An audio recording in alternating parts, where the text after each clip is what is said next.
Para nuestro invitado de hoy, a Sin Café como excusa, la comedia es cultura y jugar es cultura. A eso ha dedicado toda su carrera.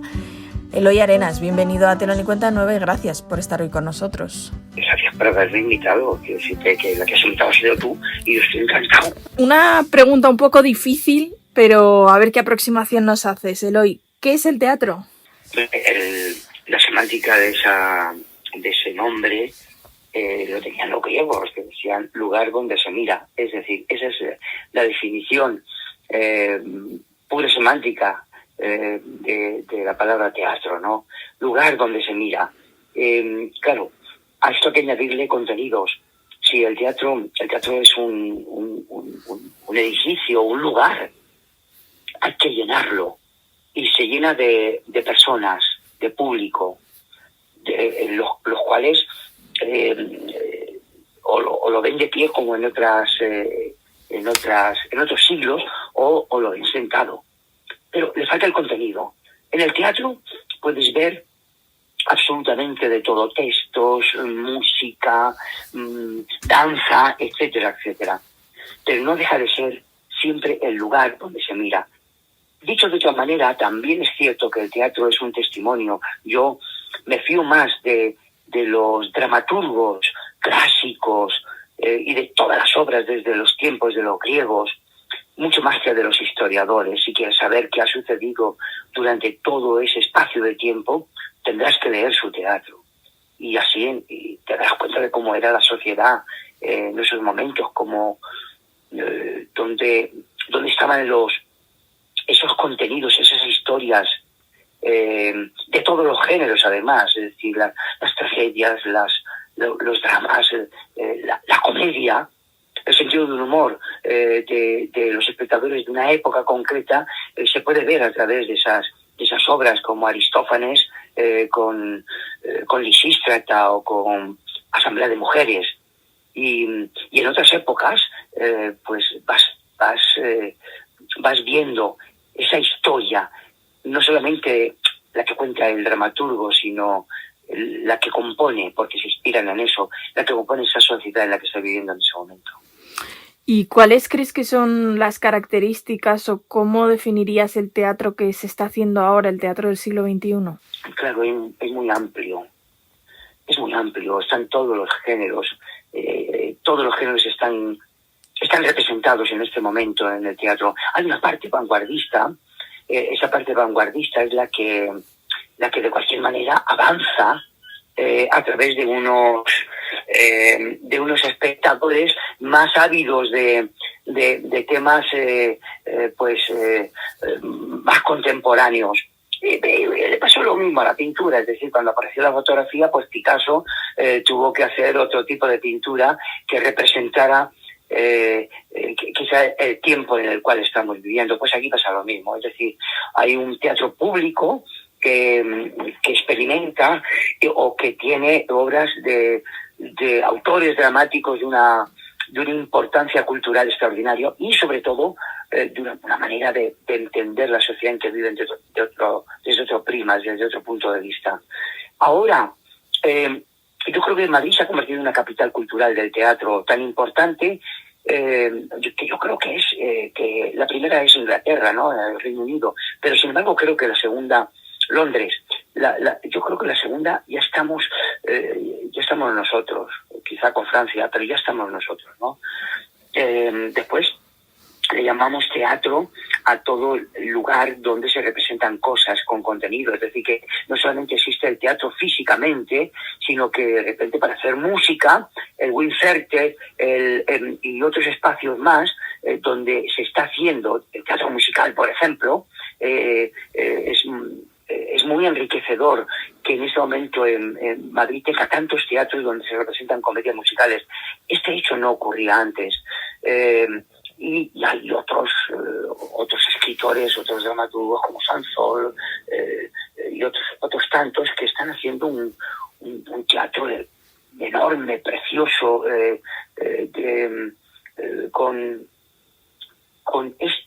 viviendo ese tiempo contemporáneo que estamos viviendo la sociedad. Y después existe la comedia tradicional. que también se representa porque la gente también quiere entretenimiento, ¿no? Durante las últimas dos crisis que hemos tenido, tanto la económica como la del virus, sí es cierto que la gente tenía una necesidad imperiosa de reírse. Y entonces apostaba más por la comedia.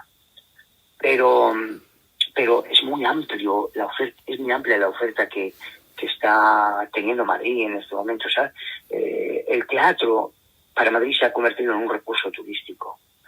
Y creo que estamos en el mejor momento de los últimos años. Es decir, que el teatro está vivo. Siempre ha estado vivo, siempre lo decía Woody Allen, ¿no? El teatro es un proyecto en construcción. Y la crisis del teatro, bueno, crisis significa crecimiento. Yo creo que en ese aspecto está creciendo constantemente. Y eso es maravilloso. Y además las giras alrededor de España, los teatros se han modernizado muchísimo. Creo que estamos en un buen momento, en un gran momento, para ofertar al público una variedad extensísima de teatro, ¿no? ¿Y qué es el humor? El humor es un disolvente. sobre todo es un disolvente, ¿no? Es decir, el humor hace que... mira, yo hacía un programa de radio, un espacio de humor, que lo llamaba El Transformativo. Entonces contaba la historia, o sea, que contaba los hechos que estaban sucediendo en ese mismo día y los transformaba al humor, los pasaba al humor. Con el humor puedes decir lo que tú quieras. Por eso los límites del humor me parece inadecuado, ¿no? Quiere decir que el humor es libre. Pero claro, no. Es una palabra que tiene muchas definiciones y posiblemente ninguna. Es decir, que es un juego de contradicciones. El humor cuenta las cosas de otra manera. Y está compuesto por la ironía, está compuesto por la parodia, incluso hay dramas que están llenos de humor, ¿no? Escribí una obra que ha tenido muchísimo éxito, no solamente en España, donde estuvimos casi 2 años representándola, sino que en toda Latinoamérica, incluso en Estados Unidos, ¿no? Se llamaba Entiéndeme tú a mí. Entonces, Entiéndeme tú a mí estaba como forma, era un drama, pero era un drama para hacer reír a la gente. Y no solamente se reían, sino que se desternillaban. Las carcajadas es increíble, pero estaba escrito de forma dramática, y porque era una obra sobre la ausencia de empatía y sus daños colaterales. Si no te colocabas en el lugar del otro, lo vas a pagar más caro, tarde o temprano, ¿no? Y de esto se trataba. Es decir, que se puede hacer humor con una escritura dramática. Y el humor, pues insisto, es unir cosas que están desunidas, por ejemplo, ¿no? Sí, hay un montón de definiciones, pero creo que ninguna debe ser exacta, porque el humor es muy rebelde y tampoco se deja etiquetar. Y esto de definir al humor por colores me parece una barbaridad, de verdad. Una barbaridad, el humor verde y el escatológico, como le llamamos, el humor marrón o el humor negro. Decía, no, el humor negro no, el humor es el humor que ahonda, es el humor que... yo suelo, cuando tengo trabajos en directo, como ahora, por ejemplo, hay algún humor que tiene hondura, que hay cosas en el fondo. Yo lo que pasa es que, como buen buceador, subo las cosas que quiero contar, las subo a la superficie, y entonces el público las digiere mucho mejor. Pero hablar del humor negro, no. Hay humoristas gráficos que se le llama humorista negro, y lo que pasa es que van a la médula, van al fondo de todo, ¿no? Son certeros, totalmente certeros, y hay humor que solamente busca entretener, que es también muy importante, y en determinadas situaciones es operario. Fíjate, yo he estado haciendo durante 11 años y 3 meses una obra que es posiblemente sido la obra que más tiempo se ha representado desde, yo qué sé, desde hace 2 décadas, que era Burundanga. Y no sé si la viste. Sí. Vale. Pues recuerdo que la gente cuando salíamos a la calle, pues hacía la frase, ¿cuánto me he reído, por favor? ¿Qué hora y media me he pasado? Es que me he desconectado totalmente de todo. Y esto era lo necesitaba. Y una vez, yo que salgo siempre el último del camino porque tengo que cambiarme con mucha ropa y tal, mis compañeros salían con mucha rapidez, me encontré con un matrimonio y de repente veo que se van acercando a mí y ella solamente hacía sonreír y me dice, Eloy, gracias. Y digo, no sé por qué, pero gracias. No, es que nos habéis hecho tanto reír, nos hemos reído tanto, me lo he pasado tan bien que he llamado a mi hija para decirle que esta noche no me tomo la pastilla. Madre mía. Claro, pero eso es un símbolo. Es decir, que de lo que puede producir en momentos determinados en las situaciones personales de la gente o situaciones puramente sociales como son las crisis o son las pandemias. Quiere decir, eso significa que tiene también un carácter, la risa tiene un carácter terapéutico, ¿no? Y hay antes un después, la risa es liberadora. Y si consigues reírte encima además, sin avergonzarte de haberte reído eso o con eso, es maravilloso. Has hablado de Burundanga, que probablemente sea un fenómeno que nos daremos cuenta de su importancia con el paso del tiempo, porque es verdad que es prácticamente histórico que una obra esté pues más de 11 años en cartel ininterrumpidamente.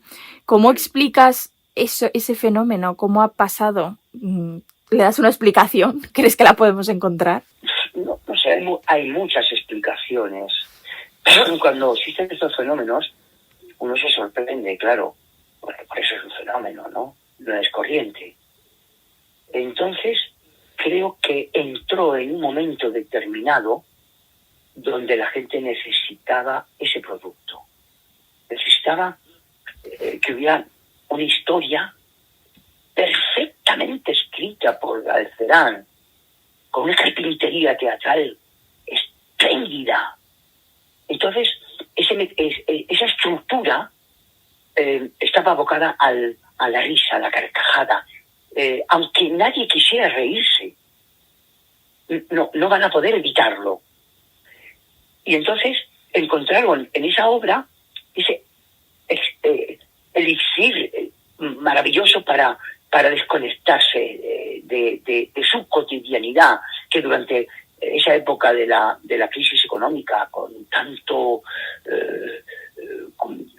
tanta incertidumbre, con tanta escasez de recursos, etcétera, la gente quería librarse, y esto era una sauna de risas. Sencillamente venían a la sauna de las risas, venían, se libraban y decían, joder, qué bien me lo he pasado, qué bueno, se iban a su casa con, no sé lo que les va a durar esa medicina, entre comillas, ¿no? Pero sí es cierto que el producto se encontró con una situación sociológica que necesitaba de ese producto. Y ahí empezó así, y ya está. La gente sale, se ha reído mucho, y lo que hace es coger el teléfono y llamar a sus amigos y decir, tienes que ir a ver Burundanga, que es que me he reído sin parar y tal, ¿no? Y entonces, claro, ese es el fenómeno, no hay otro. Pero fíjate hasta qué punto que es que se repone el día 20 otra vez. Entramos en la temporada número 12. Cuando uno empieza o está dentro de una obra como estas, ¿tiene la sensación de que el público es infinito? ¿Que siempre hay más público que va a venir? Mira, mi última obra, la que estoy haciendo en este momento, se llama La inmortalidad es pasajera, ¿no? Y eso nos pasa, dice, la inmortalidad pasajera no deja de ser un concepto que yo descifro, ¿no?, en un momento determinado, pero es cuando uno siente que las cosas no se van a acabar nunca. Esa sensación, yo la traducía y decía, no, es que Burundanga sea inmortal, es inmortal. Es decir, le importamos a la gente. Y por lo tanto, mientras le sigamos importando a la gente, esto se va a convertir en algo pues que durará mucho. nosotros firmamos un contrato de un mes y medio, ¿vale? Eran 6 semanas, en junio de 1911. Es decir, que no sabíamos nada. Y aquello empezó a funcionar porque la gente se reía mucho y porque toda la crítica en general la pusieron muy bien. Entonces empezó a funcionar por el boca a oreja de la gente. No sabíamos cuánto iba a continuar, pero es que nos firmaban el contrato de 3 en 3 meses. Es decir, hicimos el mes y medio y ya nos dijeron a las 2 semanas que teníamos que prorrogar la obra. Terminamos la prórroga que nos dieron y nos dijeron que prorrogamos otros 3 meses. Cuando la cosa iba ya, que llenábamos todos los días, desde los martes a los domingos, pues decían que 6 meses. Y entonces ya, sinceramente, a tu pregunta, creíamos que eso no se iba a acabar nunca. Y terminamos el 3 de septiembre. Y decíamos, bueno, pues perfecto, ya está amortizada, ya hemos hecho, fíjate tú, una cantidad de espectadores, varios millones, de funciones eran una barbaridad. Y decimos, bueno, ya está amortizada, bendita Burundanga, la tendremos en nuestro recuerdo. Fue bonito mientras duró. Y de repente nos llaman hace un par de semanas y nos dicen que quieren reponer Burundanga en el Teatro Fígaro, para debutar el día 20 de enero y en principio firmar un contrato hasta el mes de junio. Y digo, ostras, 12 temporadas. Quiero decir con esto que mientras dura será maravilloso, pero sí es cierto que ha llegado en un momento determinado de nuestra historia donde la gente tiene esa necesidad, ¿no? Mira, igual que han habido obras en los teatros públicos maravillosos como El bar que se entregó a todos los españoles, que era una maravillosa función de Sansol, donde te reías muchísimo. Una gran obra, por cierto, ¿no? Estamos en ese momento. Hay una incertidumbre total y absoluta y además es que viene un hándicap después del otro. Primeramente los hermanos Lehman Brothers, que nos hicieron polvo y Rajoy se cargó toda la clase media a cuenta de todo esto, ¿no? Después estamos saliendo, ¡paf! Y viene el virus. Y entonces otra vez decimos, Dios mío de mi vida, y además está matando gente, y todo esto colapsado, joder, no vamos a salir de ello otra vez, la angustia que busca la gente otra vez, desahogarse de cualquier manera. Cuando ya lo estamos consiguiendo, viene Putin y invade Ucrania. Y entonces a partir de ese momento viene toda la escalada de daños colaterales. Pim, pam, pum, pam, pum, pam, sobre los precios, la inflación, bla, bla, bla, bla, bla, bla. La gente necesita otro desahogo, ¿no? ¡Paf! Y aparece el teatro musical, los conciertos. Por eso esa gana que ha tenido la gente después del virus, ese deseo tan enorme de ir a ver musicales, de ir a ver conciertos, de ir al circo, etcétera, etcétera, ¿no? Es la sociedad... Y el arte está para eso también, ¿no? La sociedad tiene esa necesidad y el arte les complace. Hablando de la inmortalidad es pasajera, uno de repente piensa que poco importante es lo importante. Sí. Claro, es que la importancia... Lo importante no es lo importante. Lo importante es que lo que hagas te guste. Lo importante es la vida del ser humano, por encima de todo, ¿no? Esto es lo importante. Y después, todos los mecanismos que el arte tiene, desde la pintura a la música, al drama, a la comedia, al circo, a lo que sea, está justamente para que encontremos que hay mecanismos en la vida para no hacerla triste ni hacerla plana, sino que es necesario revisar constantemente a todos nuestros grandes pintores, Picasso, Dalí, los grandes, o incluso de cualquier parte del mundo. Eso, cada vez que visitamos un museo, y en Madrid es increíble, pero se llenan todos los museos, ¿no? Es que sales con otro mirar, con otra sensación. Ya no es... todo lo que te acompaña, esa incertidumbre de la que estoy hablando, desaparece durante los momentos en que entras en un éxtasis viendo, yo qué sé, el Guernica, ¿no? Que cuando dices qué atrocidad más grande, pero cómo se puede expresar tan perfectamente a través de este maravilloso cuadro, o el Bosco, en fin, o un concierto de Vivaldi, por ejemplo. Yo me emociono muchísimo cuando La tormenta me suena, ¿no? Y lo estuve el otro día viendo circo y me quedé flipando diciendo, ostras, todos los seres humanos, independientemente de la edad que tengamos, somos niños. Cuando cumplimos muchos años somos niños encerrados en cuerpos mayores, pero da lo mismo, seguimos siendo niños, ¿no? Ese tiene el entretenimiento, el arte, esa es su función. Y en la sociología esto es muy importante. No sé si te ha aclarado algo. Espero que sigas teniendo las dudas que todavía sigas teniendo, ¿vale? Vale. ¿Por qué hacer, de repente, por qué decides hacer o qué te lleva a hacer La inmortalidad es pasajera? ¿Por qué subirte al escenario tú solo con un micrófono y decir, bueno, vamos a contar el origen de todo?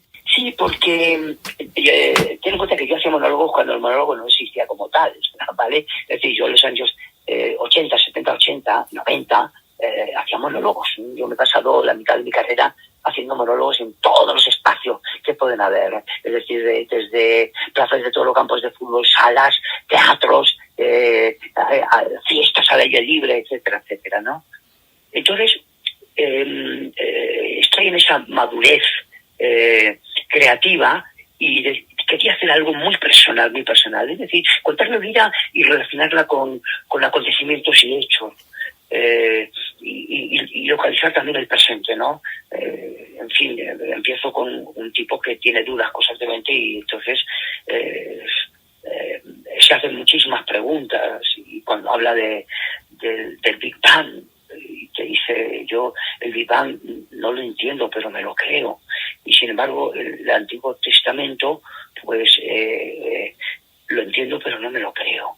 Y a partir de ese momento busca constantemente esas cosas que le han pasado a él o que le ha pasado al mundo, en definitiva, ¿no? La inmortalidad porque la inmortalidad no deja de ser una creencia. Los inmortales realmente se tienen que morir antes, ¿vale? Si no, no son inmortales.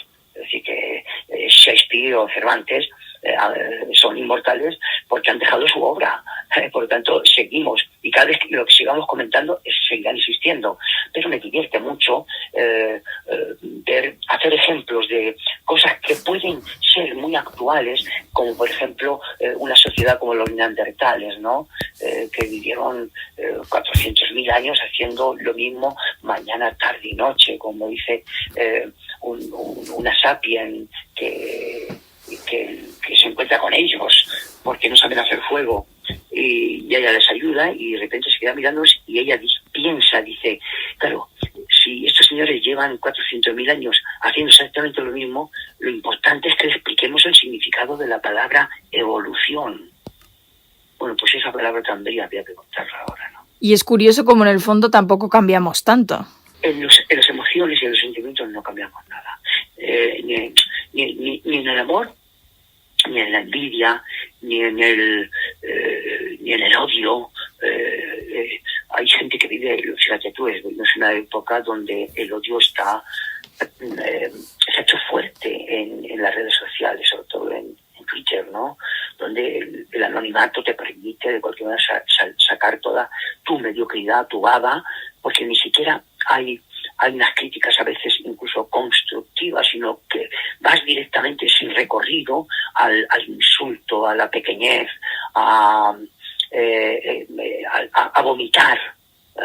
Y ese furor, ese odio también tiene otros componentes como es la envidia, la mediocridad, la impotencia cultural, etcétera, etcétera, etcétera, ¿no? Y ya está. Pero bueno, que la gente haga lo que quiera, ¿no? En contraposición, esta obra realmente está llena, casi diría, de comprensión y de calma. Sí, exactamente, sí, porque Alfonso Sastre, un dramaturgo genial, ¿no? Genial. Decía, hay que poner las cosas en su sitio, no como estaban.